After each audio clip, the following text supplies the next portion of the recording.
হ্যাঁ আতর ভাই একটু ওইদিকে আছেন, দেখে যান আতর ভাই, একটু দেখে যান ভাই, এই গর্ত ভাই কি ভাই, এই গর্তটার মধ্যে কি ভাই?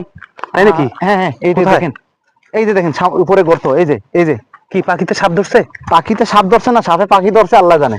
হ্যাঁ ওই যে এই গর্তের মধ্যে সাপ পাখি ধরলো না পাখি সাপ ধরলো একটু, এই যে গর্তের মধ্যে। ওয়াও ওয়াও ওয়াও, এটা কিসের গর্ত ভাই?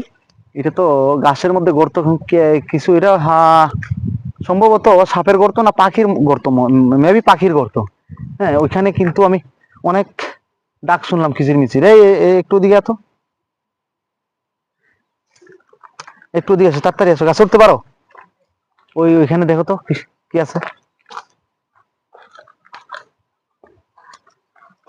গুড। তোমার নাম কি? মালেক উদ্দিন।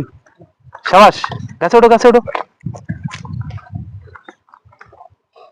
মেঘে না চাইতে দেখো আবার তুমি পড়ো না। হ্যাঁ পেয়েছি বৃষ্টি, এই গাতার মধ্যে কি আছে দেখো। ঘুরিয়ে নিও না তোমার দৃষ্টি। ধরবা না, দুয়েলের বাচ্চা আছে কিন্তু, জাস্ট ধরো না, দেখো কি আছে ওখানে। দুয়েলের ঠিক বাচ্চা আছে, অবশ্যই দুয়েলের বাচ্চা আছে, তাই না?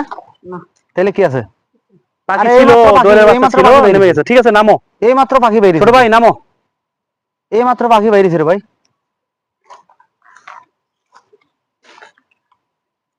নামো নামো, আস্তে তুমি করে নামো। পড়বা রে ভাই, পড়বা। এই রে বাপরে,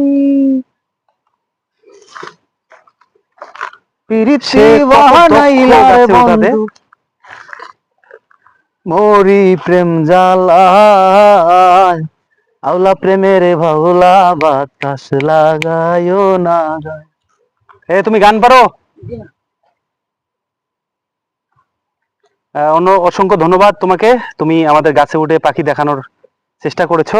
সেই সাথে ফয়সাল ভাই আমাকে যেভাবে বলেছিল আমি তো ভয় পেয়ে গেছিলাম। আসলে ফয়সাল ভাই আমাকে একটা পাখি দেখানো ট্রাই করেছে, বাংলাদেশের জাতীয় পাখি দোয়েলকে দেখানো ট্রাই করেছে।